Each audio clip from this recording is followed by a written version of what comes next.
Este año, las Naciones Unidas se reunirán en China para generar un nuevo acuerdo global sobre biodiversidad.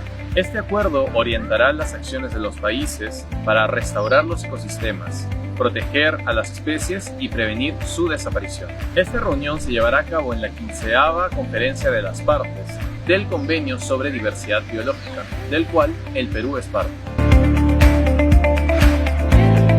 El acuerdo es un esfuerzo de los países por trazarse metas más ambiciosas para proteger la biodiversidad y las poblaciones que dependen de ella, en un contexto de emergencia climática e incertidumbre política y económica. El Perú es uno de los países más megadiversos y por ello enfrentamos grandes desafíos. Somos un país con alta vulnerabilidad a la emergencia climática. Enfrentamos constantes procesos de degradación en diversos ecosistemas por el actual modelo económico. Nuestra economía depende del bienestar de los recursos naturales y albergamos un porcentaje significativo de la biodiversidad global. Este nuevo acuerdo tendría un alto impacto en las políticas nacionales y permitiría al Perú mejorar sus acciones en protección de la naturaleza.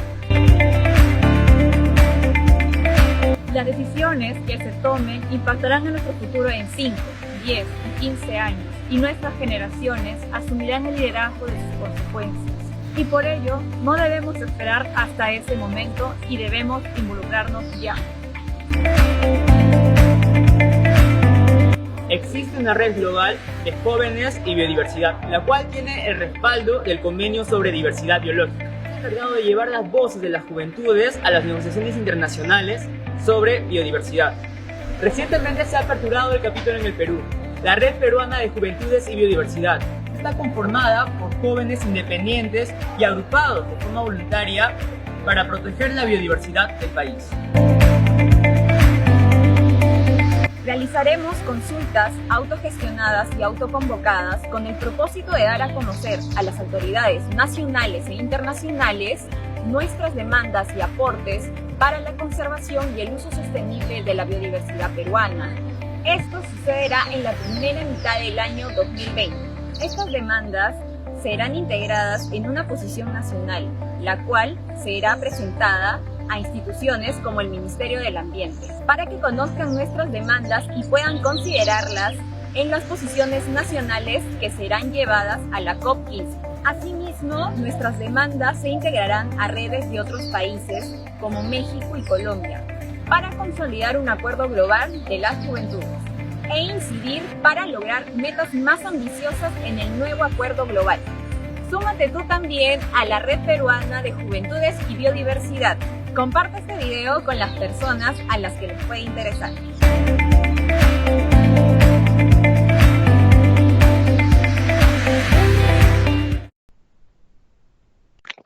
Bueno, ahora sí, continuando, soy egresado de Ingeniería en Gestión Ambiental y formo parte de la Red Peruana de Juventudes y Biodiversidad, Giving Perú. Bueno, ustedes se deben preguntar qué es Giving Perú.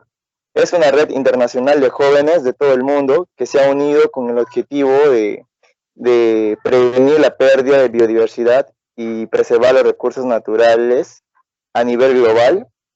Y bueno, Giving Perú o Red Peruana de Juventudes y Biodiversidad es el capítulo de Giving en el Perú, cuya formación es bastante reciente.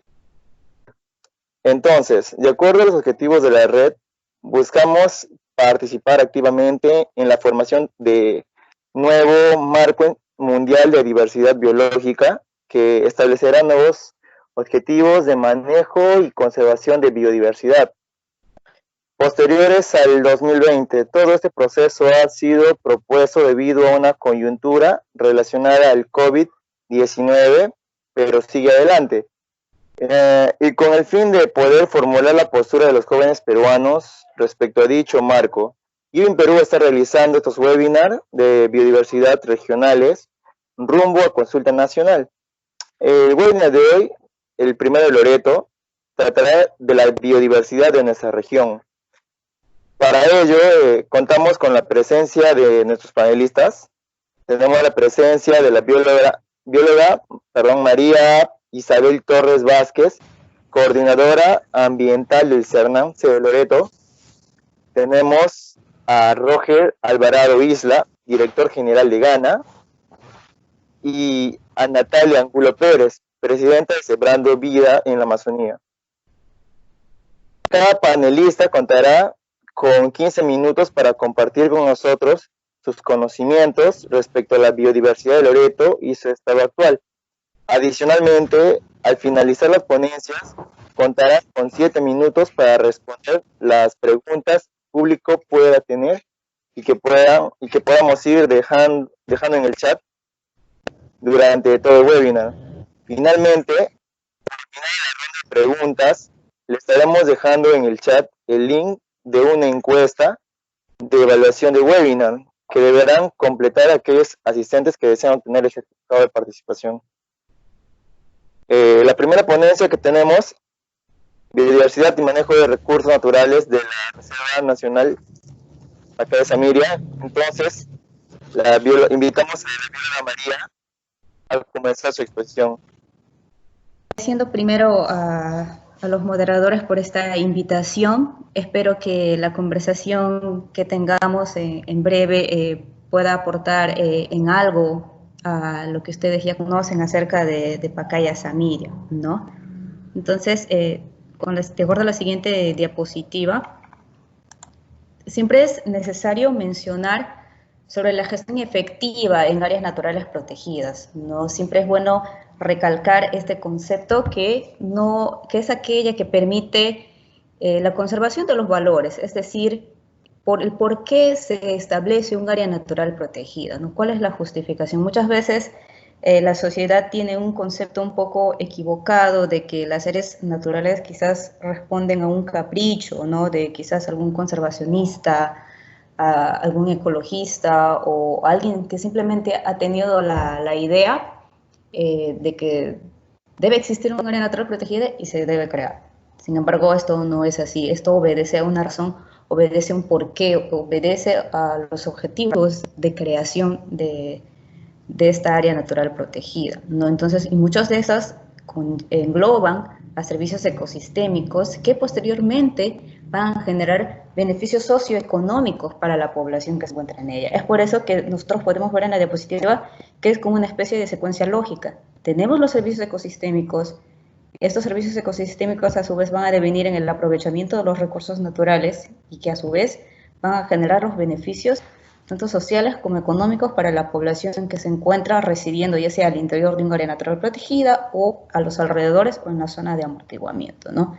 Entonces, todas estas cosas convergen y van a hacer posible una gestión efectiva de las áreas naturales protegidas, ¿no? Entonces, nos pasamos a la siguiente diapositiva. Entonces, podemos visualizar ahí el mapa de Pacaya Samiria con toda su zonificación. Esta área natural protegida es la segunda más grande que tiene el Perú, ya que cuenta con más de 2.080.000 hectáreas. Y el objetivo de creación que tiene esta área natural protegida es el de conservar los recursos de flora y fauna, así como la belleza escénica característica del bosque tropical húmedo. Entonces, sabiendo ya el objetivo de creación de esta área natural protegida, entonces nosotros más o menos ya podemos tener una idea de cuáles son los servicios ecosistémicos que provee esta reserva nacional, y a partir de ello ya podemos intuir los recursos naturales que ahí se encuentran presentes están para hacer un manejo sostenible, ¿no? Por la población. Entonces, esta área natural protegida a su vez cuenta con una zonificación que es una herramienta de ordenamiento territorial, vamos a llamarlo así, en donde se vierten las directrices para tener una idea más clara de dónde se puede realizar cierto tipo de actividades, ¿no? Por ejemplo, tenemos la zona de uso turístico y recreativo, es aquella zona que obviamente puede servir también para fines de investigación, pero está mayormente destinado para hacer un uso turístico, ¿no? En el caso de Pacaya Samiria es muy conocido que tenemos a operadores locales de turismo, ¿no? Que hay lodges, hay albergues que proveen estos servicios. También tenemos la zona de aprovechamiento directo, que es aquella zona en donde sí se puede realizar el aprovechamiento de recursos naturales teniendo en cuenta siempre y cuando los lineamientos de manejo respectivo de acuerdo a la especie que se quiere aprovechar. También tenemos las zonas de uso especiales, que son aquellas zonas en donde se encuentran comunidades que ya se encuentran residiendo desde hace muchísimo tiempo, incluso desde antes del establecimiento del área, ¿no? Entonces, se puede decir que estas comunidades cuentan con derechos preexistentes, o derechos ancestrales. Entonces, en ese sentido ya estas comunidades, digamos que son las primeras que tienen los beneficios de primera mano de poder hacer el aprovechamiento de recursos naturales. Muchos de los grupos de manejo que se encuentran operando dentro de Pacaya Samiria justamente viven en las comunidades que se encuentran tanto al interior como en la zona de amortiguamiento de Pacaya Samiria. Y así también tenemos zonas de recuperación y zonas de protección estrictas, que son zonas un poco más delicadas, en donde se restringe el ingreso tanto de turistas, de personas y también del aprovechamiento de recursos naturales. Nos pasamos a la siguiente diapositiva. Entonces podemos ver y podemos tener en cuenta que las áreas naturales protegidas no están vacías, sobre todo las que son reservas nacionales. Esta categorización de áreas naturales protegidas se caracteriza justamente por ser una especie de despensa para la población, ¿no? Garantizando la seguridad alimentaria. Es por ello que siempre vamos a tener comunidades que se encuentran en la periferia, ¿no? Entonces, todas estas personas que se encuentran por ahí vienen a conformar los grupos de manejo que se encuentran en la siguiente diapositiva. Entonces, Pacaya Samiria se caracteriza justamente por tener casi alrededor de 60 grupos de manejo. Todos ellos tienen asignado determinados sectores en donde trabajar, para que ellos también puedan tener un orden y puedan operar con tranquilidad, ¿no? Entonces, dentro de los recursos que cuentan con planes o programas de manejo, tenemos al paiche, tenemos a la araguana, que son los peces más simbólicos o emblemáticos de la Amazonía. También tenemos a la taricaya, también está el lagarto, todavía aprovechándose a baja escala, pero hay un emprendimiento por la cuenca del Samiria que más o menos está empezando a tomar, digamos, un poco más de forma, ¿no? Pero todavía le falta mucho. Y así como esto, también hay muchos grupos de manejo que aprovechan aguaje, entre otros recursos, ¿no? Entonces, para conocer la biodiversidad que tiene Pacaya Samiria, entonces nos pasamos a la siguiente diapositiva. Vamos a mencionar a la flora. La flora que hay en esta área natural protegida es de más o menos alrededor de 965 especies de plantas silvestres y 59 especies que son cultivadas, ¿no? Eso quiere decir que la población se ha encargado de hacerlo parte de su entorno cuando hacen las purmas, cuando hacen las chacras también, ¿no? Entonces, estas plantas son de principal interés para las poblaciones, ya que son fuente de alimentación, también sirven como materiales de construcción, para hacer artesanías, leñas, plantas medicinales, entre otros, ¿no? Entonces, si nos pasamos a la siguiente diapositiva, no sé si se puede apreciar bien ahí la lámina, pero es más o menos lo que se busca aquí es representar cuáles son las principales comunidades vegetales que se encuentran en Pacaya Samiria, ¿no? O sea, una especie de caracterización de la vegetación ahí. Tenemos el bosque ribereño, los bosques inundables, que más o menos tienen una semejanza al tipo varillal, los bosques inundablemente que son inundables estacionalmente, y también a los bosques que permanecen inundados casi la mayor parte del año. Pacaya Samiria se caracteriza principalmente, dado que la mayor parte del tiempo está inundado por el tiempo de la creciente. Entonces, las comunidades o los grupos de manejo que se encuentran ahí ya han adaptado todas sus actividades económicas a este pulso de inundación. Entonces, es por ello que el aprovechamiento de los recursos naturales también se hace de manera estacional. Y esto ocurre mayormente durante el tiempo de vaciante, no cuando el nivel o el calor del río vuelve a su cauce normal. Entonces, de tal manera que durante la época inundable, los grupos mayormente quedan confinados a hacer labores de vigilancia y control, ¿no? Para evitar el ingreso de infractores y que haya pues todo este desequilibrio, ¿no? Entonces, si nos pasamos a la siguiente diapositiva, ya empezamos a conocer un poco más lo que es el manejo lo que es la diversidad de fauna. Pacaya Samiria cuenta con un aproximado de 1000 especies de la fauna vertebrada, ¿no? Que representan más o menos el 27% de la diversidad que existe en el Perú y el 36% registrado para la Amazonía. Entonces, si nosotros desglosamos un poco esto por cada taxa, que lo vemos en la siguiente diapositiva, para el caso de los mamíferos, se tiene registrado alrededor de 112 especies.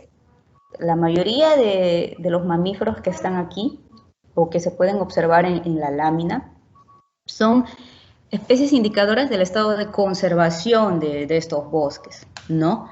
Todas estas especies son sujetas a presiones de caza por parte no solamente de las comunidades que se encuentran residiendo dentro del área natural protegida, sino también de algunas personas foráneas, ¿no? Entonces, muchas veces las poblaciones naturales se han visto diezmadas, pero gracias a la estrategia y a la alianza que hay entre la jefatura de la Reserva Nacional Pacaya Samiria y los grupos de manejo, así también como a las poblaciones locales, se ha podido, digamos, contrarrestar todas estas amenazas de sobrecaza, ¿no? Entonces, sobre todo poniendo en práctica los planes de manejo. Entonces, se ha visto una recuperación progresiva y gradual de toda esta fauna, ¿no? Entonces, para el caso de las aves, que vemos en la siguiente diapositiva, todavía no hay un registro exacto de cuánta es la cantidad de especies exactas de aves que hay en Pacaya Samiria. Aún se viene trabajando un documento en donde nos revelen las cifras oficiales, pero se tiene conocimiento de que existe aproximadamente 500 especies, ¿no? Entre ellas tenemos al piurí, que es la especie de paujil que está arriba en la parte derecha. Entonces, esta especie está en peligro de extinción justamente debido a que su carne tiene gran valor comercial y alimenticio, que ha sido sobrecazado de tal forma que su población se ha visto muy vulnerada, ¿no? Al día de hoy se tiene registros de que se han visto, por ejemplo, por la zona de Pozacocha, que está casi cerca a Nauta, lo cual nos da, digamos, un mensaje alentador de que los esfuerzos de conservación que están haciendo nuestros compañeros guardaparques por la zona estarían rindiendo frutos. No cabe mencionar también todas las aves características que se encuentran dentro de Pacaya Samiria son objeto de aviturismo, como el águila arpía arpija, que es una rapaz súper grande que puede medir hasta 2 metros de altura, es súper grande, es colosal. Entonces, la presencia de estas aves nos indica realmente que el estado de conservación en Pacaya Samiria es muy bueno, ¿no? Aparte de los guacamayos que podemos apreciar que adornan el paisaje, y también las grandes cigüeñas como el tuyuyo, ¿no? Las aves acuáticas también que se encuentran en las orillas de Pacaya Samiria también son un gran indicador de la abundancia de peces con las que se cuenta dentro de la reserva, ¿no? Y obviamente esto ya es un gran indicador también para las poblaciones de que aún se cuenta con el recurso íctico. Entonces, para el caso de peces que vemos en la siguiente lámina, tenemos registrado para Pacaya Samiria 269 especies, ¿no? Todo el recurso íctico que tenemos acá en Pacaya Samiria representa casi el 80% del pescado fresco que se consume en la ciudad de Iquitos, ¿no? Entonces, es la principal fuente proteica de la población, no solamente de las que se encuentran en las riberas, sino también de la ciudad, ¿no? La zona del Puinaba, justamente, que está en el tramo de Iquitos hacia Pucallpa, es la zona con mayor productividad pesquera de la región. Entonces, por eso es importante que todo el conjunto de cuerpos de agua que se encuentran por la zona del Pacaya, de que estén sujetas a las actividades de control y vigilancia, justamente para seguir garantizando y asegurando la permanencia del recurso hídrico y para que nosotros como ciudadanos también podamos acceder al recurso. Entonces, es muy importante ello. Cabe mencionar también que actualmente hay dos grupos que vienen desarrollando programas de manejo pesquero para la especie paiche, que como ustedes saben es uno de los peces continentales muy grandes. Entonces esos grupos son los Yacutaita y también son los grupos los jaguares, leones y catalanes, que ya vienen implementando desde hace un poco más de 5 años labores de conservación y aprovechamiento, ¿no? Entonces, para el tema del paiche es un tema muy especial porque previo al aprovechamiento lo que primero se hace es un censo, ¿no? Es un censo para saber cuántos individuos de paiche hay, cuántos adultos, y en base a eso calcular un 10% que va a servir para la cuota, ¿no? Entonces, para eso los pescadores se preparan, no solamente la logística, sino también invitan a las autoridades pertinentes, ya sean funcionarios de la Dirección Regional de la Producción, también como del Instituto de Investigaciones de la Amazonía Peruana, y por supuesto personal de Pacaya Samiria también participan. Todo ello con la finalidad de validar que se ha cumplido correctamente el protocolo de evaluación y que los resultados producto de esta evaluación sean calculados de manera correcta y adecuada para que después con el aprovechamiento la población de paiche no se vea afectada, ¿no? Y no incurrir, digamos, en una sobreestimación o subestimación del recurso, ¿no? Por eso para ello es muy importante que contar con profesionales o especialistas que ayuden en este conteo. Entonces, de la misma forma, para el caso de anfibios y reptiles, se ha registrado 58 especies de anfibios, 69 especies de reptiles, los cuales tienen un uso o una importancia variopinta, ¿no? Tienen una importancia ecológica, porque pueden servir como controladores biológicos, también como indicadores del estado de conservación, también tienen un uso alimenticio, como es esta rana, el sapo gualo, por ejemplo. También tienen usos medicinales y también culturales, ¿no? No olvidemos que algunas etnias, por ejemplo, usan el veneno de una de estas ranas, que no recuerdo el nombre y me van a disculpar, pero es parte de un rito, de un proceso de iniciación cuando los jóvenes ya están pasando de la pubertad a la adultez y tienen que demostrar sus dotes como cazador, ¿no? Para poder proveer alimento a la familia. Entonces, todas estas costumbres son parte del folclore amazónico y también se ve representada en estos anfibios y reptiles que tenemos dentro de Pacaya Samiria.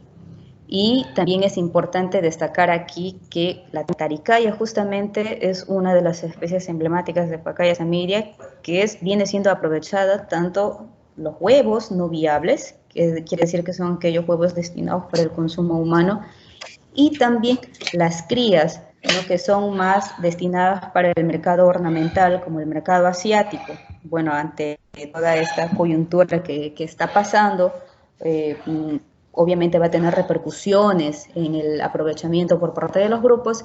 Sin embargo, esperamos que todas las estrategias que estamos desarrollando desde el CERNAM en conjunto con el Ministerio del Ambiente puedan resultar en estrategias favorables para los grupos, porque ellos son los principales actores y beneficiarios de este recurso.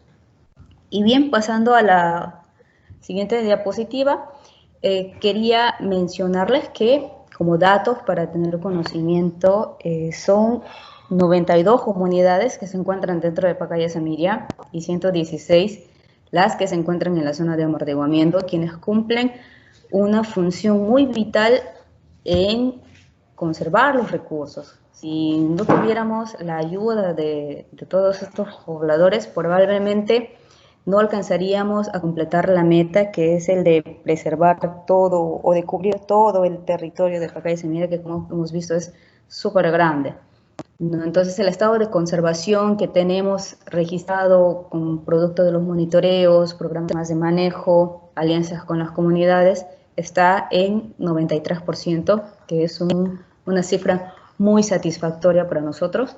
Contamos con 22 puestos de vigilancias, a la fecha tenemos 67 guardaparques, aún así estos 67 guardaparques no se abastecen para cubrir todo el área, por eso contamos con el apoyo de casi 600 integrantes de estos grupos de manejo, ¿no? Que a la par que realizan sus actividades de aprovechamiento, también ayudan a patrullar toda la reserva. Entonces, chicos, esto sería todo. Muchas gracias. Quedo atenta a las preguntas o dudas que pudieran tener.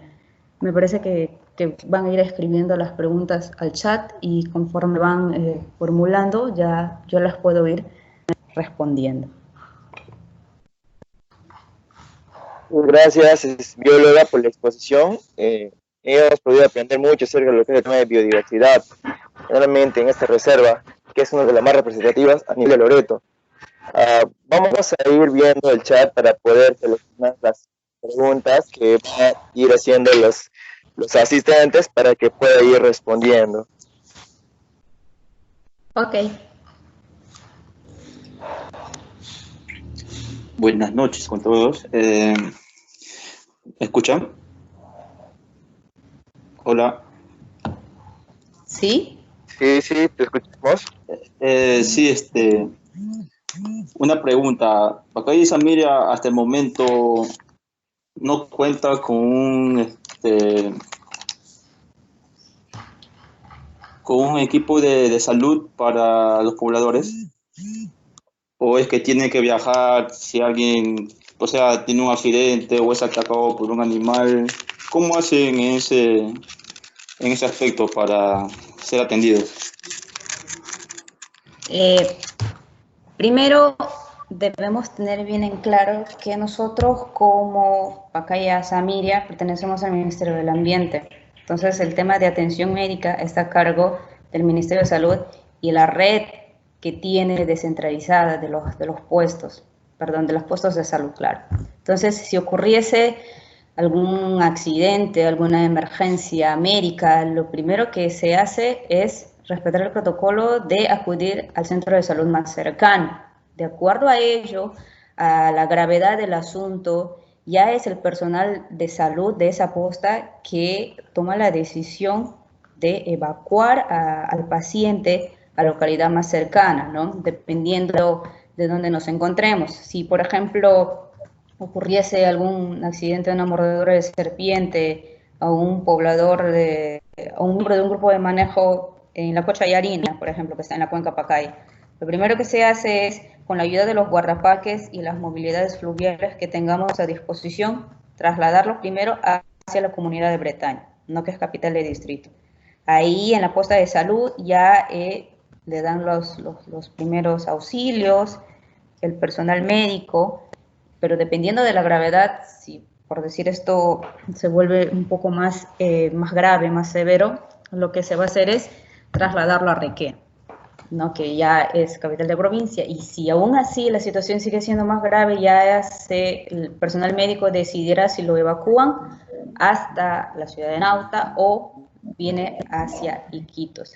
De todos modos, la movilidad fluvial que nosotros tenemos, si puede ayudar a la población, nosotros apoyamos con muchísimo gusto. En ese sentido, sí, no hay ningún problema. No sé si quedó conforme la respuesta. ¿O faltó precisar algo? Sí. Hasta ahora todo bien, pero en lo que es biodiversidad, hasta el momento, ¿cuántos tipos de especies ya se están viendo por extinguirse en la reserva Pacaya Samiria? ¿O todo está en orden? Y no sé, quisiera saber si hay especies que están en peligro de extinción o hay especies recientemente descubiertas. Es que le corte, para todos los participantes, por favor, sería preferible que sus preguntas lo realicen en el chat para poder evitar las interferencias, que la bióloga pueda brindar todas sus dudas, pueda brindar un conocimiento más acertado, por favor. Bueno, bióloga, acá también tenemos algunas preguntas en el chat. Tenemos, por ejemplo, ¿cuáles son los retos que enfrentan en Pacaya Samiria con las comunidades? ¿Retos en qué sentido? Es una pregunta muy general. ¿Se refiere a la integración de las comunidades para que hagan un adecuado aprovechamiento de recursos naturales?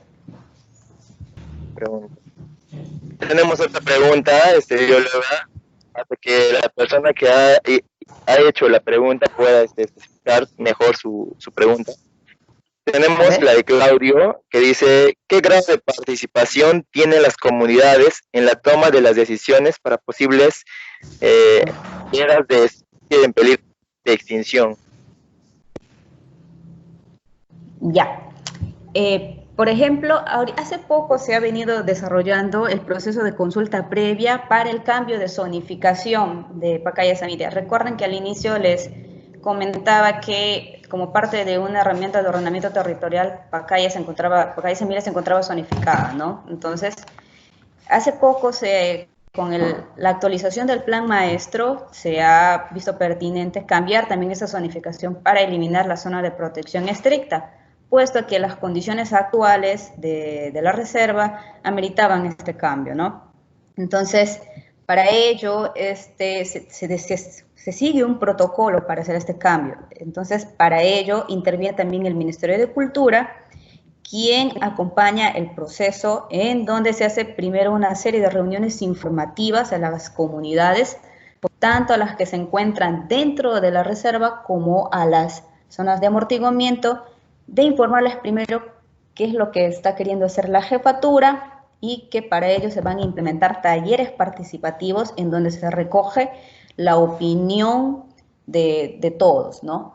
Entonces, ya cuando llega a una segunda instancia, se va respondiendo o absolviendo e incorporando las opiniones de las comunidades, para que finalmente en un último taller de socialización de todas estas respuestas y decisiones, todos ya queden informados. Obviamente, durante todo este proceso las cosas no van de manera uniforme como uno quisiera, porque muchas veces algunas comunidades están en desacuerdos, pero también se debe a la mala información que muchas veces sus propias autoridades hacen llegar a la población, originando confusión. Es que por eso, justamente por ese tema, es en donde interviene el Ministerio de Cultura, justamente para hacer las veces de facilitador y garantizar que el discurso que se transmite de las comunidades sea el más claro y entendible por todos, ¿no? Entonces, para este caso, la opinión de las comunidades sí es muy importante para establecer estos cambios trascendentales.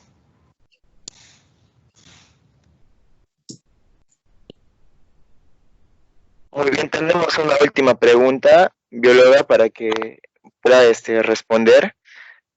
Sí. Diana menciona, quería saber qué especies se encuentran en estado de vulnerabilidad en la reserva de Pacaya Samiria. Vulnerabilidad. Creo que esa era la pregunta que no le entendí bien al amigo.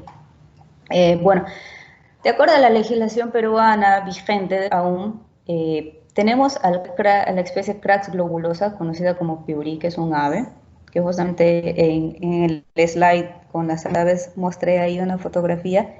Esa es una especie que se encuentra en peligro de extinción ahorita, ¿no? Entonces, por eso es la preocupación de la reserva y de todo el personal que se encuentra ahí, es de ubicar más sitios en donde se registra esta ave para concentrar mayor esfuerzo ahí. Dentro de las otras especies que se encuentran vulnerables también está el otorongo. Recordemos que su piel ha sido muy preciada para fines ornamentales y que estos se han visto diezmadas también, al igual que la vaca marina, que es con el manatí, el Triquecosinunguis, pero justamente gracias a estos grupos de rescate que está dirigido por el biólogo Javier Velázquez, se ha logrado la reinserción también de algunos individuos dentro de las cochas que tenemos en Pacaya Samiria. Entonces, son esas las especies más representativas que se encuentran en estado de vulnerabilidad en Pacaya Samiria, que igual seguimos haciendo un trabajo arduo a través de los monitoreos y las acciones de vigilancia y control para asegurarnos de que estas poblaciones continúen con su recuperación.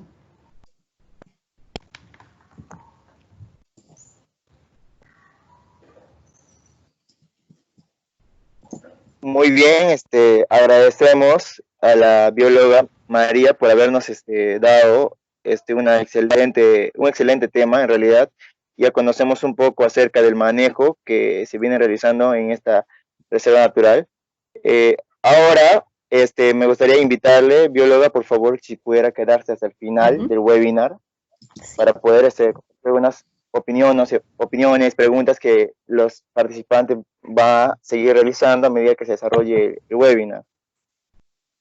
Ahora, no hay ningún problema, solamente voy a apagar mi micrófono. Gracias. Perfecto, gracias. Vamos a pasar a la segunda ponencia, que tiene como título La educación ambiental como estrategia de conservación de la biodiversidad amazónica, que está a cargo de Roger Alvarado Isla, director general de Gana. Roger, ¿estás ahí? Te invitamos a comenzar con tu exposición. Agradecerles a los miembros organizadores para poder compartir estas experiencias que estamos trabajando de cierta manera en el apoyo de la biodiversidad, justamente con un tema importante que es la educación ambiental, ¿no? Y cómo esto está apoyando a que la población pueda tomar conciencia de la importancia de conservar la diversidad biológica de la Amazonía peruana. Nosotros somos una organización ambiental fundada en enero de 2016 y nuestro principal lema es Juntos por una nueva Amazonía, justamente porque buscamos que a través de las líneas de acción que ya les voy a explicar acá y a través de la experiencia de Gana, cómo estamos apoyando a la biodiversidad, ya sea con los instrumentos que implementamos en educación ambiental. Siguiente diapositiva, por favor. Esto es un concepto que lo podemos manejarlo, está en la Ley General del Ambiente. Habla acerca de qué es la educación ambiental, ¿no? Y justamente viene a ser un proceso que se va a dar en toda persona y que esta persona, a través de la adquisición de conocimientos, de los valores, actitudes y las prácticas que ha implementado o está por implementar a través de este proceso, hace que lo pueda aplicar en su vida diaria y que estas acciones puedan contribuir al desarrollo sostenible del país, ya sea con instrumentos, mecanismos de las buenas prácticas ambientales que ya se están implementando justamente ahora en el país. Y lo podemos ver a diario que el Ministerio del Ambiente está tomando decisiones muy importantes, por ejemplo, con el tema del plástico de un solo uso, que ya se ha prohibido en áreas protegidas, y ahora estamos ya con esta ley también que se va a implementar y que algunos ya lo están tomando mucha atención, que es el reciclaje directamente de las casas, ¿no? Que tenemos que reciclar nuestros residuos sólidos. Siguiente, por favor. Acá estoy compartiendo unas imágenes para un poco sintetizar lo que quiero transmitir a través de la exposición de Gana. Es de que nosotros con las actividades de educación ambiental que ya venimos trabajando desde el 2016, queremos que las personas de la ciudad, en este caso, estén en contacto con la naturaleza, conozcan lo que tiene. Y que muchas personas sepan que la Amazonía tiene una gama de diversidad de especies de flora y fauna silvestre que debe conocer.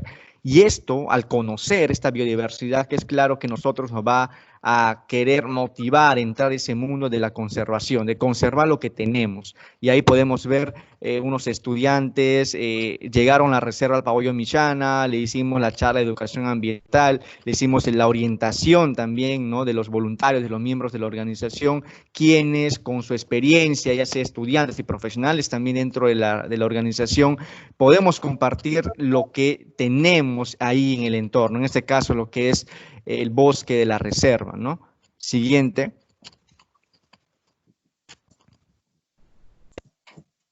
Y acá tenemos unas imágenes que es muy grato poder compartirlos. Nosotros hicimos un acuerdo de cooperación con la Reserva Pacaya-Samiria en diciembre de 2016, lo volvimos a renovar el año pasado, en el mes de septiembre, que relacionamos la educación ambiental en áreas protegidas, en este caso en la Reserva Pacaya-Samiria, apoyamos en los planes de educación ambiental, como en este caso en las imágenes lo pueden ver, que fue el manejo de quilones acuáticos con énfasis en educación ambiental de la especie Podonemis unifilis, que es la taricaya, que es una especie emblemática del área y que durante todos estos años que hemos trabajado con lo que es la concientización de esta especie, ya se han liberado más de 1 millón de estos ejemplares en las cuencas y en los cuerpos de agua de la reserva, ¿no? Y ahí pueden ver ustedes los niños a través de guías prácticas de manejo de quilones acuáticos, la práctica misma, que ellos mismos puedan liberar las taricayas. Ahí es donde se ha podido trabajar con estas comunidades y también con la población dentro de la ciudad. Siguiente.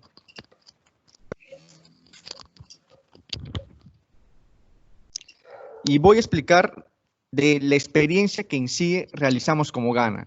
Somos una organización que está conformada por jóvenes. Lo que buscamos es generar cultura ambiental y que esta cultura ambiental tenga relación como la exposición inicial, que es la biodiversidad, que las personas también no solamente sepan manejar sus residuos sólidos o no solamente el mensaje de no botar la basura en diferentes partes o el mensaje siempre de cuidar el medio ambiente, pero hay que llevarlo esto a la realidad, a la práctica, que la misma población sepa la importancia de cuidar el medio ambiente conociendo lo que tiene, lo que es la biodiversidad netamente.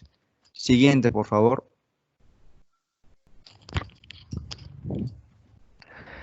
Y esto estamos trabajando lo que implementa el Ministerio del Ambiente a través del programa Educa, que es de Educación, Cultura y Ciudadanía Ambiental. Nosotros también como Gana lo estamos realizando y a través de programas, ¿no? Que son 3 líneas de acción bien diferenciadas. La primera es la educación ambiental. Tenemos la segunda línea de acción, que es comunicación y cultura ambiental, y la tercera línea de acción, que es participación y ciudadanía ambiental. Esta línea de acción es lo que nosotros nos podemos enfocar principalmente en cómo podemos destacar la biodiversidad a través de estas líneas de acción que están relacionadas con la educación ambiental. Siguiente, por favor. Y ahí está el equipo de voluntarios que les voy a explicar más adelante cómo es que el equipo humano es importante para que las actividades se puedan desarrollar de la mejor manera. Y después de esta exposición también lo va a hacer Natalia, que conoce muy de cerca el trabajo de Sembrando Vida en la Amazonía y cuál es la finalidad de cada programa, ¿no? Siguiente, por favor. Y en las exposiciones, en las demás diapositivas lo voy a explicar principalmente de qué nos estamos basando para poder destacar la biodiversidad a través de la educación ambiental. Bueno, esa es una misión, nuestra visión. Lo que más nos visualizamos en Gana es que la población misma participe de las diversas actividades. El propósito principal es generar cultura ambiental. Ahí está. Siguiente, por favor. Ya. El primero es la educación ambiental amazónica. A través de este programa que trabaja la línea de acción de educación ambiental, es de que queremos que la población participe de la educación ambiental en 2 formas. La educación ambiental formal, que se realiza en los colegios, en las universidades, en los institutos, y también tenemos la educación ambiental comunitaria, que se realiza en espacios públicos, en las comunidades mismas y en lugares donde la población acude para hacer diversas actividades. Siguiente, por favor. Va a ser un poco más rápido. Ya, bueno, ya hemos sensibilizado y participado a más de 900 estudiantes y principalmente hay un 20% de estos estudiantes que han tratado temas de conservación del patrimonio natural amazónico, ¿no? Impactado ya en más de 10 colegios de la ciudad de Iquitos, y que no solamente trabajemos el tema de las buenas prácticas ambientales, sino también que conozcan y que conserven lo que tienen, en este caso la diversidad biológica, ¿no? Siguiente, por favor. Y bueno, este programa sí es un poco muy bonito, por así decirlo, porque nos permite conocer lo que tenemos a través de la fotografía y videos, que es Flash Amazónico. Siguiente, por favor. Con Flash Amazónico lo que hacemos es conocer la biodiversidad con un instrumento importante que son los videos, las fotografías, las producciones audiovisuales, y que impulsamos principalmente la actividad de comunicación e información ambiental, que las mismas personas conozcan la Amazonía, y qué mejor con instrumentos de redes sociales, con lo que podamos tener en la página web, lo que podamos tener en la fotografía, en los videos, y que nos transmita un mensaje de conservación. ¿Quién no vio un video, por decir, en el Facebook, donde se liberan diferentes especies de animales en su hábitat natural? Nos llena mucho de alegría porque estamos haciendo algo por el medio ambiente. Entonces, ese tipo de actividades buscamos visibilizar a través de Flash Amazónico, que las personas conozcan de cerca lo que tienen, y qué mejor a través de las fotos y los videos. Y bueno, se involucra la población en que se pueda promover la cultura ambiental a través de estos instrumentos de apoyo, que es la fotografía y los videos. Siguiente, por favor. Y bueno, ya han participado más de 150 personas en los concursos que hemos realizado, donde han podido exponer y han podido dar a conocer a las personas cuán importante es esta fotografía para transmitir un mensaje ambiental, porque Flash Amazónico no solamente es tomar una foto o hacer un video y proyectarlo o difundirlo, sino que esa fotografía o ese video transmite un mensaje ambiental, y de qué manera nosotros podemos apoyar y podamos centrarnos en que a través de esto podemos hacer un sinnúmero de actividades de difusión y mensajes ambientales, ¿no? Y bueno, tenemos Sembrando Vida en la Amazonía, que ya lo voy a explicar Natalia más a detalle. Siguiente, por favor. Yo voy a detallar principalmente este programa porque lo que queremos a través de Sembrando Vida en la Amazonía es de que las personas puedan tener la buena práctica ambiental de sembrar un árbol, pero no cualquier especie, no cualquier árbol, sino un árbol frutal amazónico, que sea propio de la Amazonía peruana. Ya se ha hecho más de 500 árboles se han sembrado en estos 2 años ya de fundación del programa, y de que lo que buscamos en este programa es de que las personas conozcan los frutales nativos amazónicos, y que esta práctica ambiental tenga un beneficio ambiental, ¿no? Que es, uno, lo más importante es la purificación del aire, que prácticamente en esta zona ya es un poco contaminante porque vemos las islas de calor en la ciudad, y que si tenemos más árboles, esto va un poco reduciéndose, no va a haber islas de calor. Y algo más para detallar es de que el sembrado de árboles lo que nos puede beneficiar es atraer nuevamente las especies de flora y de fauna silvestre, como son las aves, ¿no? Que las aves van a tener cierto grado de interés un poco más en el tema de los frutales nativos amazónicos, ¿no? Siguiente, por favor.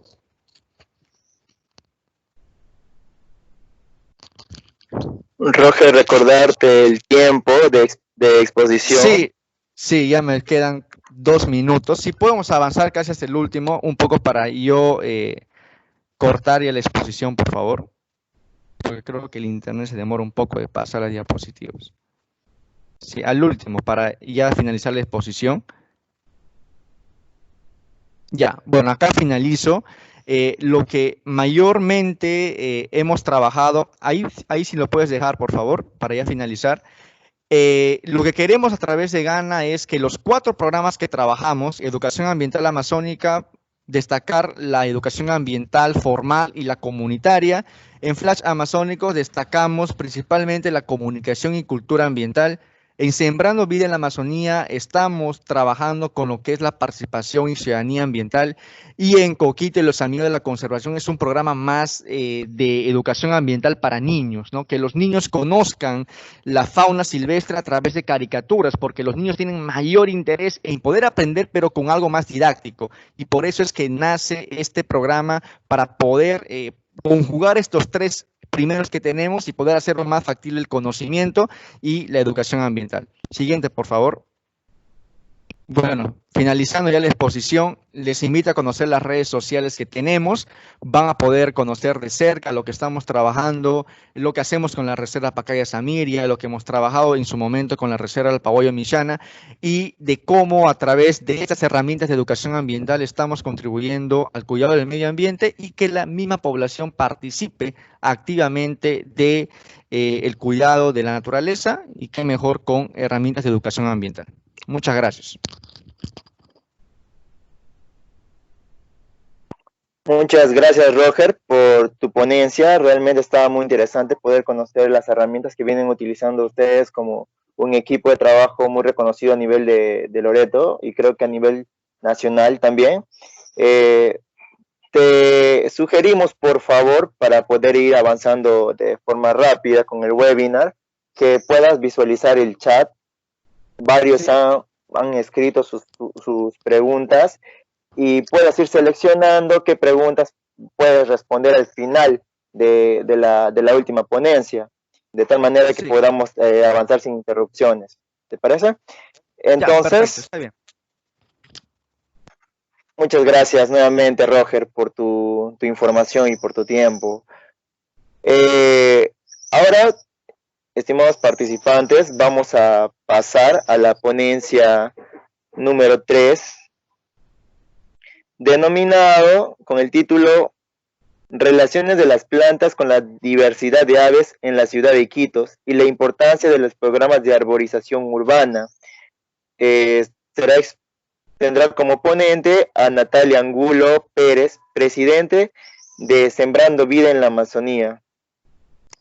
Natalia, el tiempo es tuyo.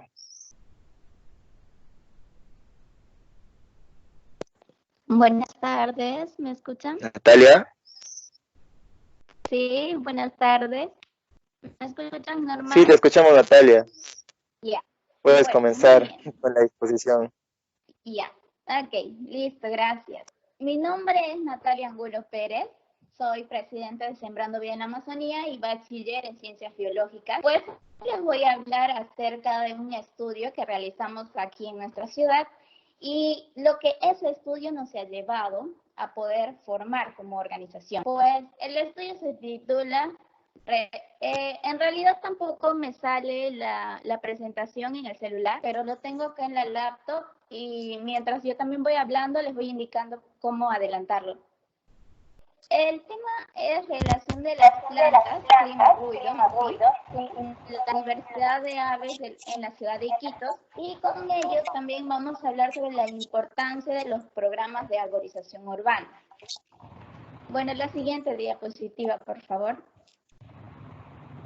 Bueno, acá podemos observar la realidad de nuestra ciudad, que podemos ver cómo las ciudades, bueno, y Iquitos no es ajena, se han ido desarrollando de manera muy rápida a expensas de espacios que anteriormente eran naturales, sin tener un plan demográfico, obviamente, que indique hacia dónde deben crecer. Y este fenómeno que conocemos normalmente como urbanización ha ejercido presión sobre aquellos hábitats de especies que pueden ser vulnerables a la pérdida o a la afectación de estos lugares donde ellas habitan. Y si mencionamos algunas especies, en particular, en la zona urbana podemos mencionar a las aves.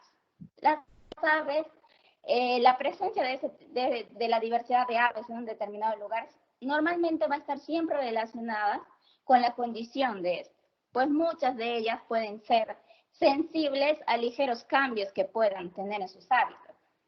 Entonces, en este sentido, ¿por qué es importante? Pues las aves, puedes cambiarlo por favor a la siguiente diapositiva.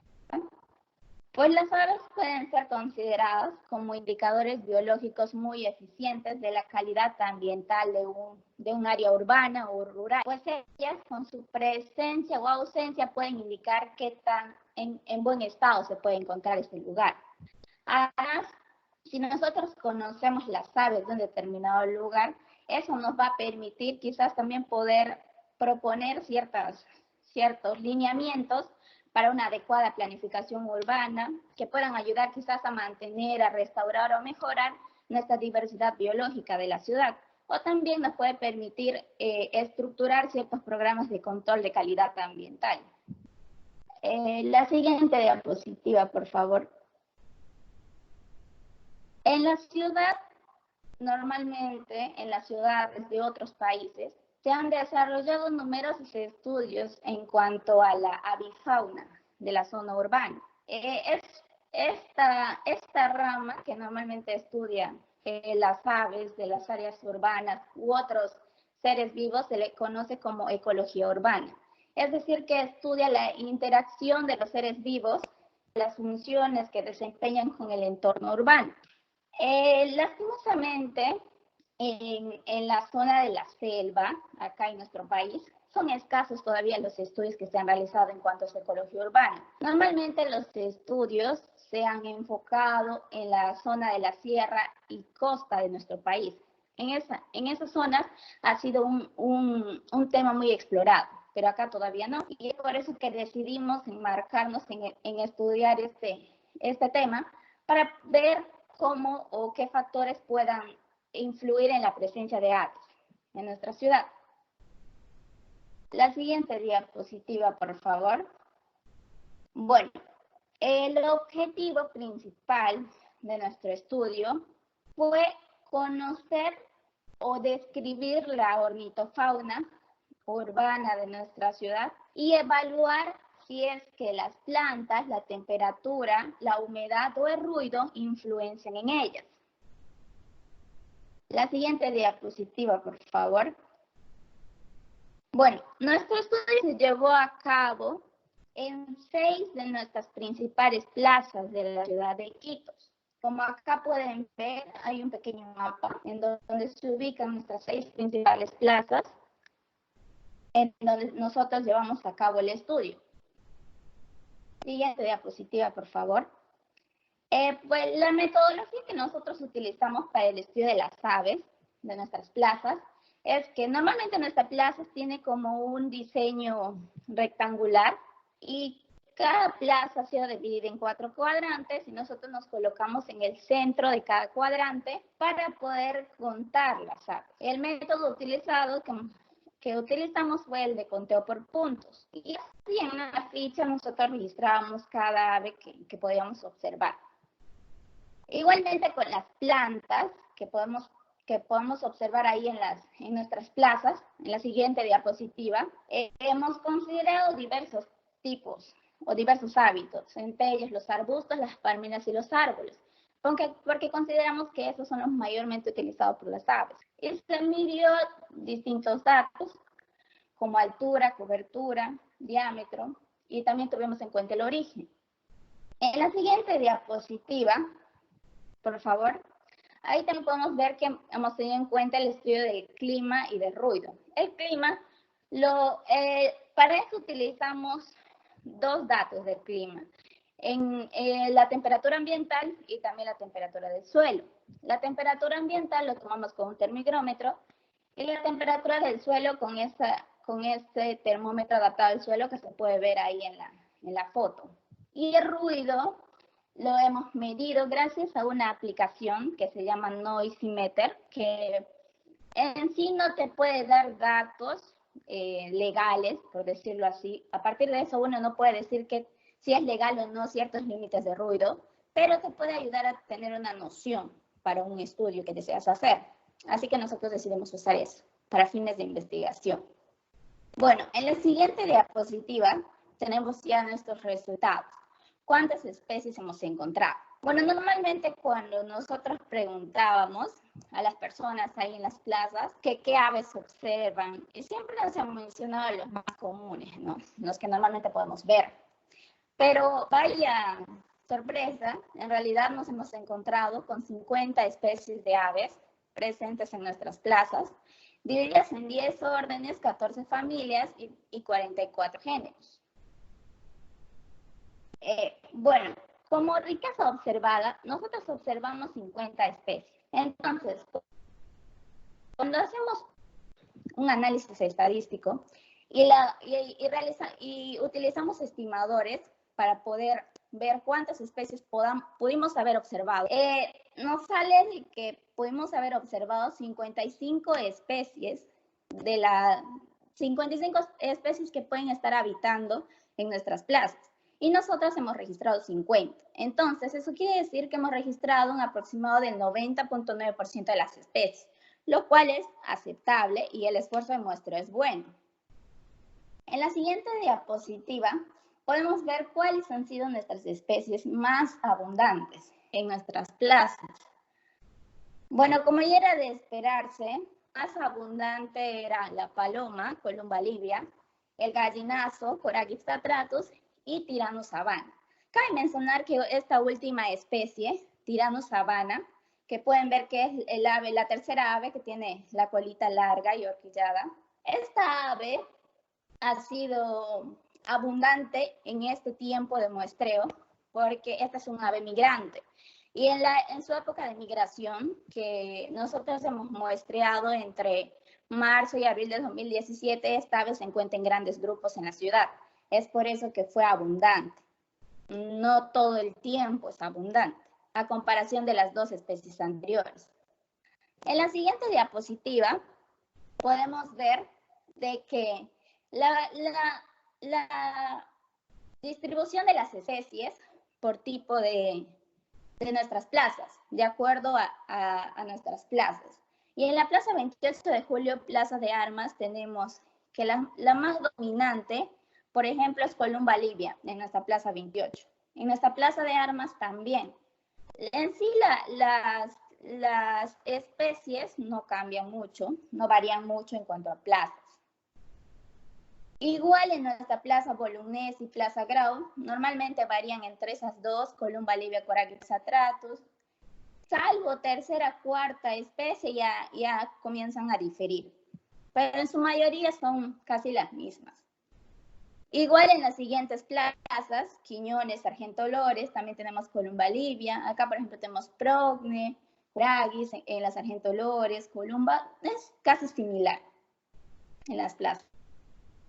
Bueno, ahora, en cuanto a la abundancia de plantas, en la siguiente diapositiva, nosotros hemos registrado 19 especies de plantas que están en nuestras plazas, en nuestras principales plazas, que están distribuidas en 9 órdenes, 11 familias y 18 géneros. De estas 19 especies, 17 son especies propias de la Amazonía, o sea, nativas, y 12 son especies exóticas o adaptadas. Y en cuanto a hábito, tenemos que una especie es de hábito arbusto, 7 palmeras y 12 son de hábito árbol. Y bueno, acá también podemos observar cuáles fueron nuestras especies más abundantes en la siguiente diapositiva. Acá podemos tener a Doninia merili, tenemos a Doninia merili, Elaeis oleífera, Livistona quinensis, Ficus benjamina. Son las especies más abundantes en nuestras plazas. Y coincidentemente son especies en su mayoría adaptadas, no son nativas, salvo Elaeis oleífera, que sí es una especie nativa de la Amazonía. Y a eso nos va dando un panorama de cómo están arborizadas nuestras plazas. Bueno, en la siguiente diapositiva podemos ver un cuadrito ilustrativo de la cobertura de plantas según nuestras plazas. Y acá podemos observar que la Plaza Sargento Lores tiene mayor cobertura de plantas. Pero si nosotros ya le comparamos en cuanto al porcentaje de cobertura en relación a su tamaño, la plaza que tiene mayor cobertura de plantas es la Plaza Grau. Mayor dominancia de aves es la Plaza 28 de Julio y mayor dominancia de plantas, o sea, dominancia se refiere a que hay una especie más abundante en relación a las demás. Y en la Plaza Quiñones hay mayor dominancia de plantas. Y ahora, si es que vamos a hablar acerca de los datos de clima y ruido que encontramos en nuestras plazas. Estadísticamente se puede decir que la temperatura ambiental no difiere en cuanto a nuestras plazas, es casi similar. Acá hay una ligera diferencia, por ejemplo en la Plaza Quiñones es menor y en la Plaza 28 de Julio es mayor en relación a las demás. En la otra diapositiva, en cuanto a la temperatura del suelo, estadísticamente podemos decir que sí son diferentes significativamente, porque tenemos un valor menor al 0.05. Entonces, acá podemos observar, si es muy visible, de que la Plaza Quiñones es la plaza que tiene mayor temperatura del suelo. Y la Plaza Grau es la que tiene menor temperatura del suelo. Esto es un gráfico de Botsplot que nos ayuda a ordenar nuestros datos de acuerdo a la mediana, nuestra media y también datos atípicos que podemos tener. En la diapositiva tenemos datos de humedad relativa y también obtenemos de que difieren significativamente. Entonces, en este caso, podemos observar que hay mayor humedad en las Quiñones y menor humedad en la Plaza Sargento López. Y a ver, en la siguiente diapositiva tenemos datos de ruido, que también difieren significativamente en cuanto a nuestras plazas, siendo menor en la Plaza Quiñones y siendo mayor en la Plaza Polinesia. Y eso puede ser debido a la ubicación normalmente de las plazas. Bueno, siguiente tenemos un análisis de componentes principales en la siguiente diapositiva, donde decimos la diversidad de aves y el clima, ruido y vegetación. Bueno, el análisis de componentes principales es un análisis que nos permite conocer cuáles son nuestras variables más importantes de un estudio. Y de alguna otra manera nos puede ayudar a inferir si es que estas están relacionadas o no. Entonces, en este sentido, en este gráfico nos permite dividir en dos componentes principales. El primero que divide de derecha a izquierda y el segundo que divide en superior e inferior. En el primero, ahí pueden observar, encontramos diversas variables que analizamos. Las flechitas más largas indican que son las más importantes. Así que acá tuvimos datos casi similares y entonces decidimos tomar todos. Tenemos como variables importantes las plantas nativas, especies carnívoras, especies de plantas, abundancia de aves y especies de árboles. Entonces, de todas estas variables podemos decir que todas estas están relacionadas. Y ahorita vamos a explicar por qué. Y por el otro lado, podemos tener que las especies insectívoras frugívoras están relacionadas con la temperatura del suelo, pero estas están relacionadas de manera inversa. Es decir, de que mientras uno aumenta, el otro tiende a disminuir. En cambio, no es lo que pasa con las otras variables. En este sentido, para hacerlo mucho más visual, acá podemos ver un resumen, por ejemplo, de nuestras plazas. Hemos visto de que las especies, a ver, retrocedamos al anterior, podemos ver que hay una estrecha relación entre el índice de abundancia de aves, pero específicamente de aves carnívoras, con las especies de plantas nativas y especies de árboles. Entonces, en este sentido podemos decir de que nuestras aves, o específicamente las aves carnívoras, van a estar relacionadas con la mayor presencia de plantas nativas o sobre todo árboles en nuestras plazas. Así es lo que se puede entender a través de nuestro resultado. Y que a mayor temperatura del suelo, menor van a ser la cantidad de especies frugívoras en nuestras plazas. Entonces, a ver, en la siguiente diapositiva podemos observar, por ejemplo, en la Plaza 28 de Julio hemos tenido mayor avistamiento de aves en relación a las demás. Hemos tenido mayor avistamiento de aves carnívoras. Tenemos mayor cantidad de especies de plantas y mayor cantidad de árboles. Y en relación a la Plaza Quiñones, por ejemplo, tenemos un bajo número de aves, un bajo número de avistamiento de aves carnívoras, 2 especies de plantas nativas y no tenemos árboles. Entonces, eso puede indicar el por qué no hemos registrado tantas especies de aves ahí, por ejemplo, y también no hemos encontrado aves carnívoras. Puede ser un indicador.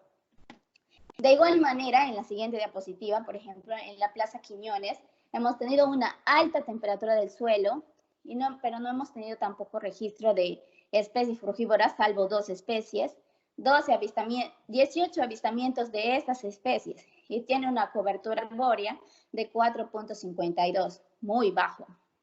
En cambio, la Plaza Grau, que ha tenido la menor temperatura del suelo, ha tenido un mayor registro de especies frugívoras e insectívoras, mayor avistamiento de estas especies, y tiene mucho más cobertura de plantas en relación a las otras. O sea, eso ya nos da un panorama más visual para poder entender el resultado del estudio.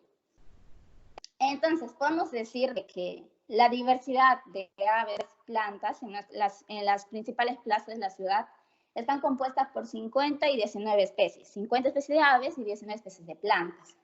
Las aves más comunes son Columba livia, Corax atratus y Tirano sabana. Y en el caso de plantas, Audinia merili, Elaeis oleifera, Lilistona quinensis y Ficus benjamina.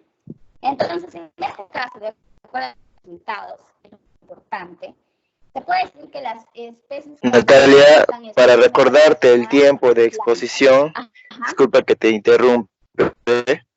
Sí, ajá, ok. Ya, muy bien. Vamos a ir rapidito.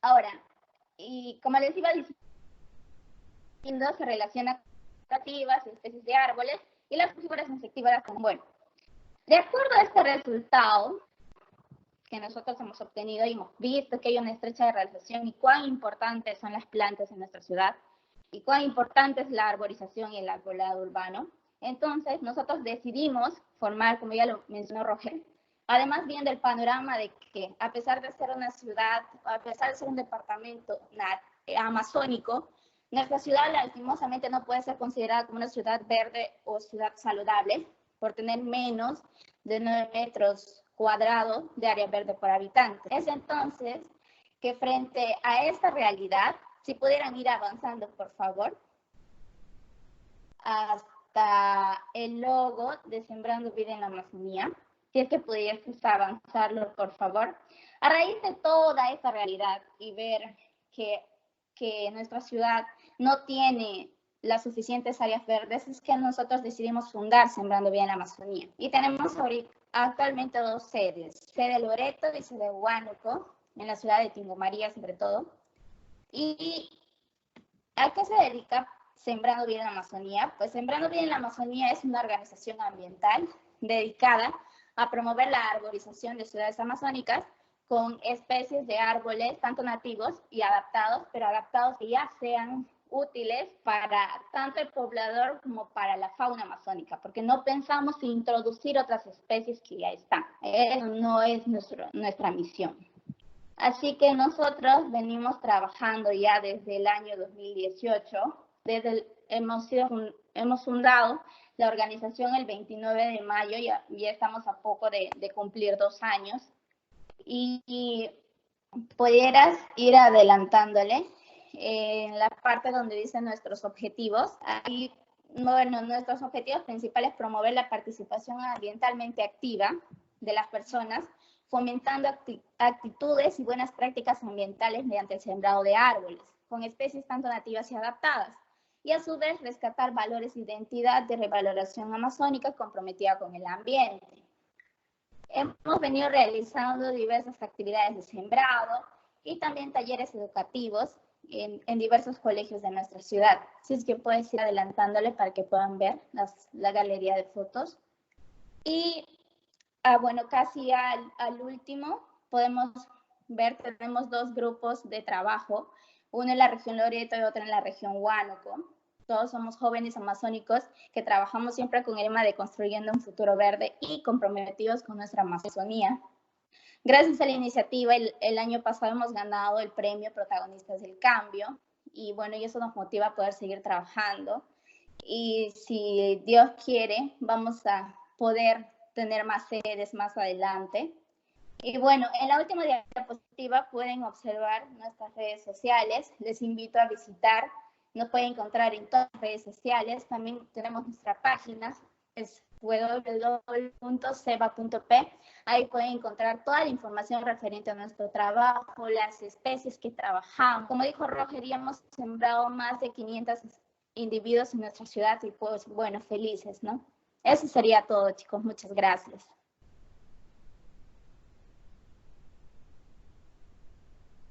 Muchas gracias, Natalia, por la exposición que nos has podido brindar. Hola, ¿me escuchan? Bueno, gracias, Natalia, por la exposición que nos has brindado.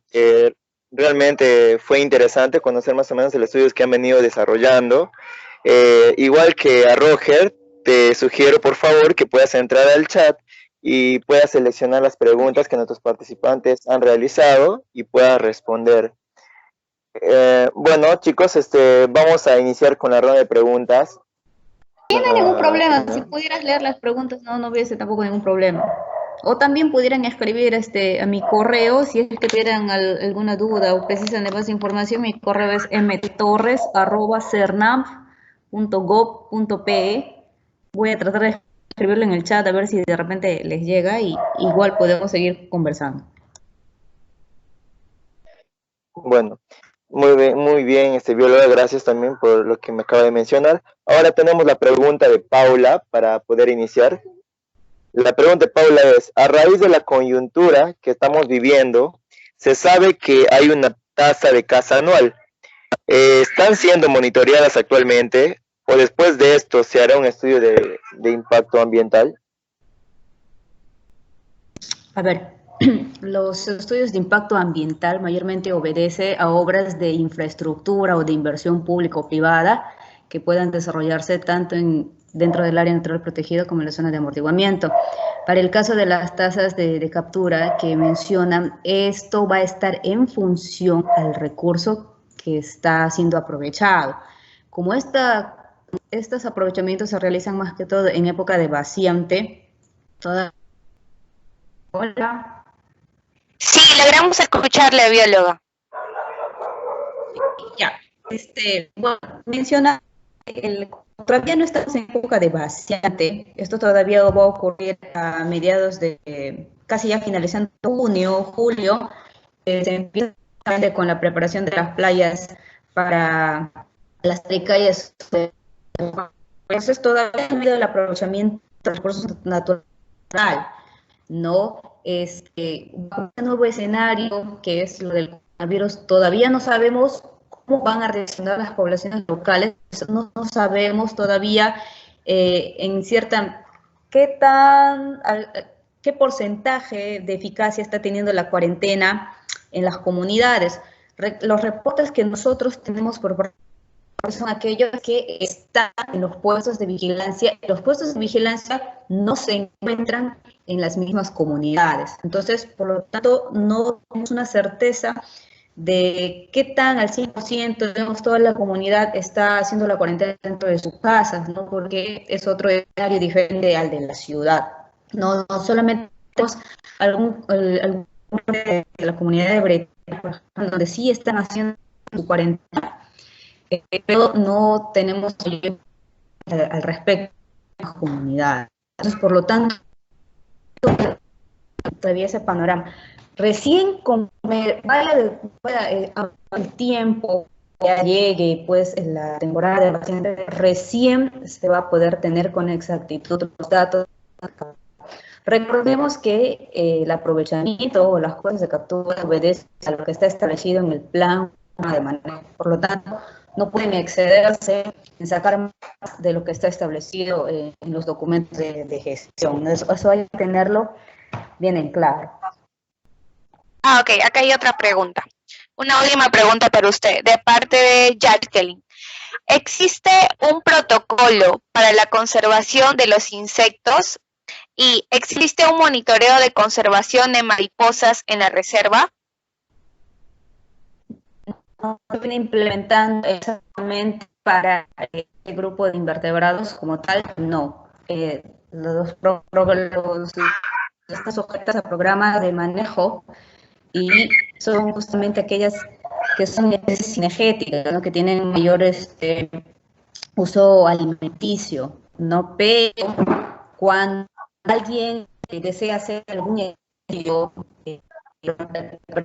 una tesis de grado, posgrado, independientemente de un trabajo de investigación, estos tienen que seguir un protocolo administrativo que se llama TUPA 4, ¿no? Entonces, en donde tienen que presentar, tienen que llenar un formato consignando sus datos y todo el equipo de investigación y presentar el plan de investigación.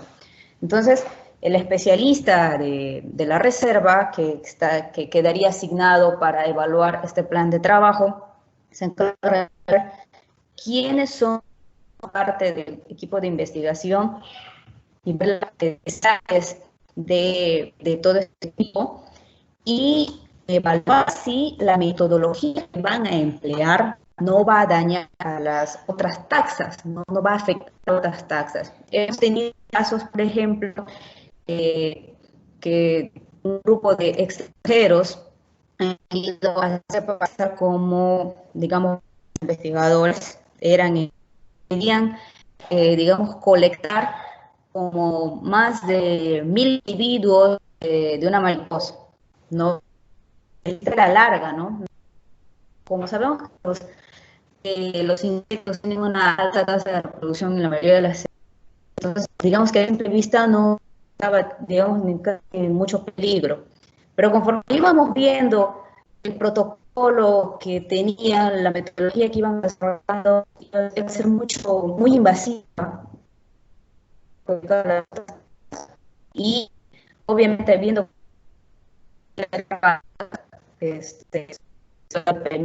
y esto suele ocurrir antes de fauna, las normas, pero es que hay que tener bastante cuidado hasta este tipo de permisos de investigación, entre comillas, ¿no? Entonces, un protocolo de conservación como tal existe, tener mecanismos que nos permiten garantizar que todo lo que tengamos en nuestra nación de sangre no estén casados de manera indiscriminada, sin un sustento técnico, sin obedecer de un poco de investigación, entre otras cosas. Ok. Muchísimas gracias, bióloga María Isabel, por las respuestas. Estamos muy agradecidos con usted y el día de hoy por su exposición. Vamos a pasar a las preguntas para Roger y luego para Natalia. A ver, un momento. Roger, ¿te encuentras ahí? ¿Me escuchas? Sí. ¿Roger? Sí, Diana. Sí, Diana, acá estoy, sí. Listo, perfecto, perfecto. Entonces paso a la ronda de preguntas contigo. Bueno, una de las preguntas que nos mencionan aquí es, ¿qué especies de árboles se sembraron mediante el programa de conservación?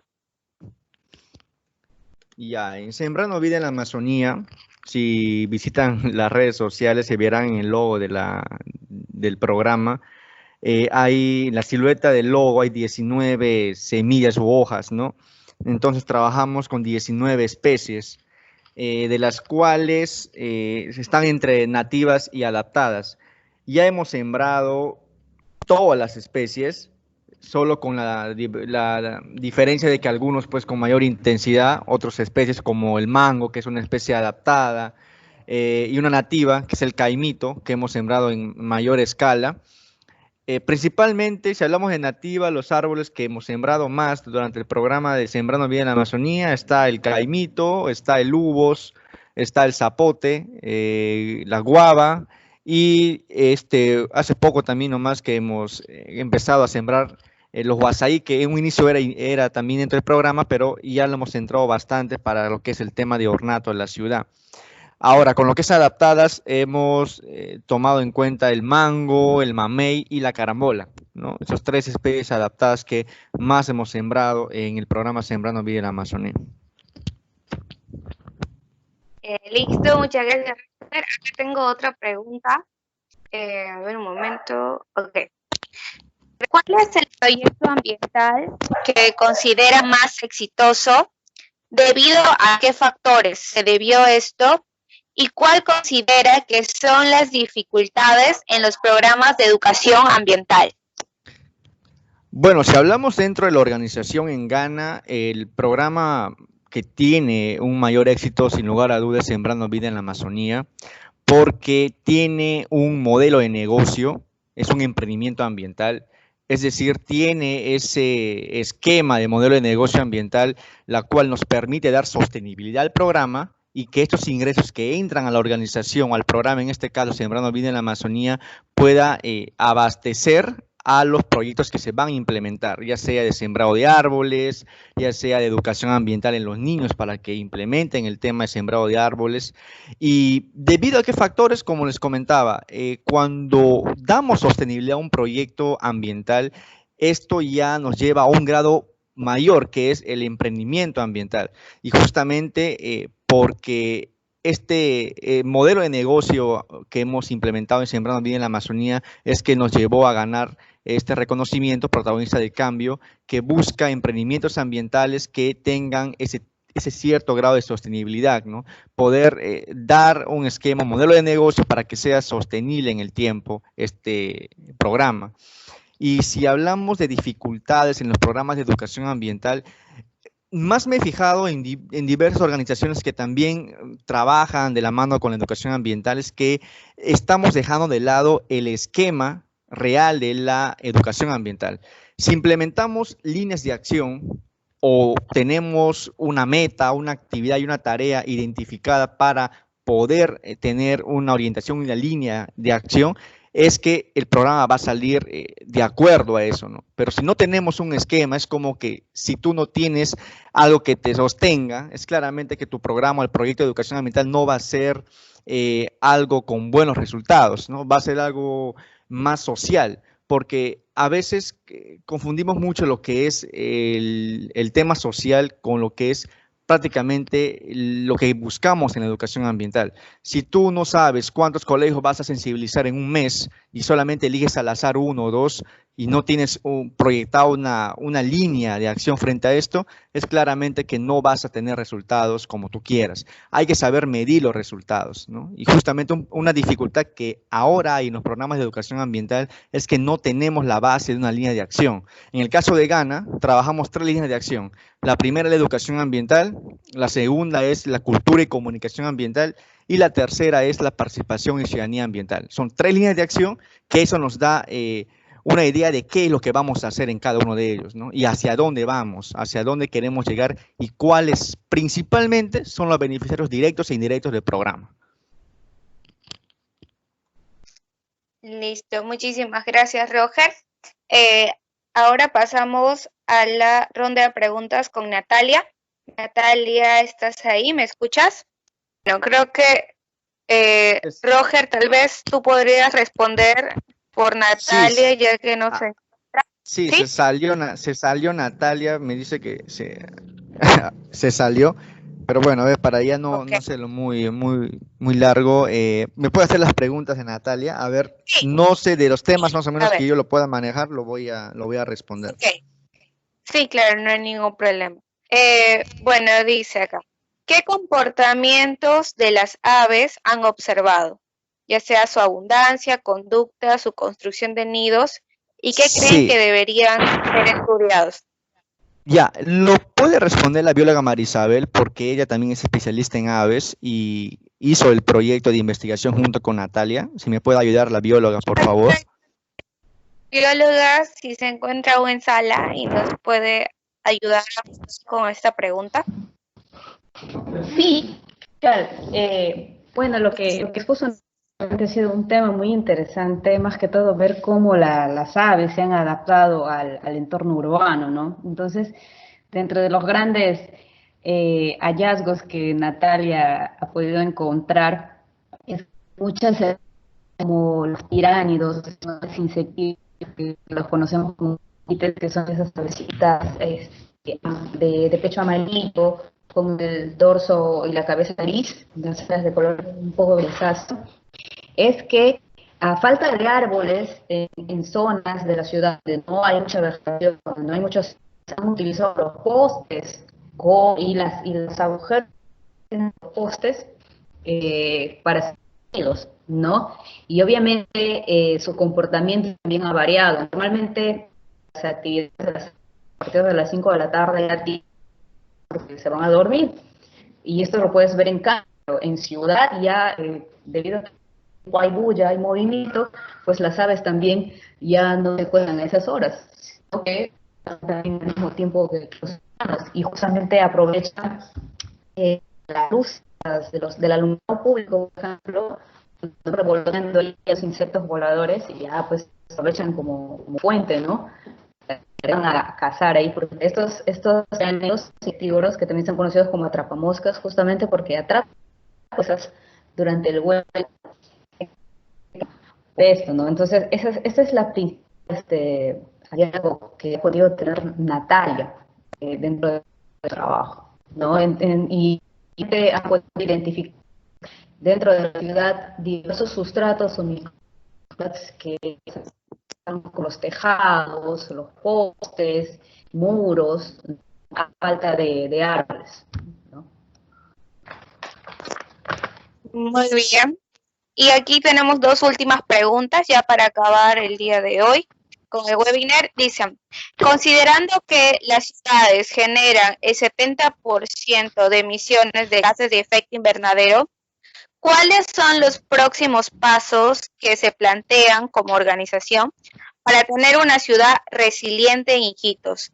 ¿Y cómo ha sido la gestión con las municipalidades? Ya, vamos a tener en cuenta algo que en la pregunta hubiera sido bueno también ponerlo, lo voy a incluir, que es el tema de las islas de calor que hay en la ciudad de Iquitos, que es un proyecto de investigación, incluso un proyecto de tesis que lo hizo el ingeniero Francis Villacorta, que lo que nos permite visualizar dentro de la ciudad, ¿no?, es que hay puntos estratégicos dentro de la ciudad de Iquitos que hay, la temperatura en este caso tiende a aumentar en horas punta, ya sea desde las 2 de la tarde hasta las 4 de la tarde, ¿no? Y esto hace que, en consiguiente, se pueda tener un ambiente no saludable, entonces el aire no va a estar del todo limpio. Y el paso, lo puedo llamar más un reto que tenemos como organización en Sembrando Vida en la Amazonía, no solamente sembrar el árbol, porque justamente hay programas de arborización, incluso también el gobierno local lo está tomando en cuenta, pero no tiene un plan de contingencia directa, es decir, que se pueda sembrar el árbol, pero que éste llegue a una edad adulta considerable para que el árbol pueda poder tener el crecimiento adecuado. Y es importante que tenemos que tener en cuenta esa alianza estratégica con el gobierno local y en este caso con las municipalidades para que puedan hacer un seguimiento del árbol que se va a sembrar. Entonces, hay 3 cosas que podemos tocar en Sembrando Vida en la Amazonía. Lo primero es la acción, que es sembrar un árbol. Lo otro es la educación ambiental, que la población participe de este tipo de actividades. Y lo último es el beneficio ambiental que trae sembrar este árbol. Poder compartir estas tres formas a la población y que pueda ser partícipe del programa, ¿no? Y esto, obviamente, es claro que vamos a tener un beneficio mayor, la purificación del aire, que es principalmente esto, va a amortiguar de acá a unos 5 o 6 años el ruido en la ciudad, porque los árboles tienden a tener ese beneficio de amortiguar el ruido que ocurre dentro de la ciudad, y esto va a hacer que la ciudad de Iquitos ya tenga un grado ambiental más saludable. Es decir, vamos a recuperar lo que antes era la ciudad de Iquitos, que es tener árboles en sus calles y que la población también se organice y pueda comprometerse a que esto sea posible, ¿no? Porque no solo es trabajar solos, es trabajar entre la población local y también el gobierno, el municipio. Y esto va a traer resultados más favorables. Muchísimas gracias, Roger. Hay una última pregunta que estaba olvidando, que nos dicen de dónde ustedes obtienen los plantones.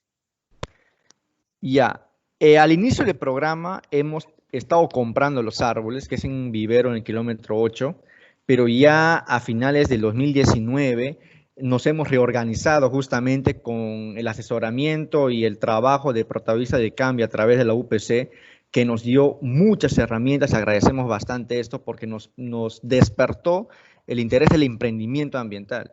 Y uno de los miembros de la organización, que es Alexis, justamente ha implementado un vivero forestal dentro de un terreno que es familiar, y hemos podido ahí comenzar a recuperar las plantones que a veces nos donan a algunas personas.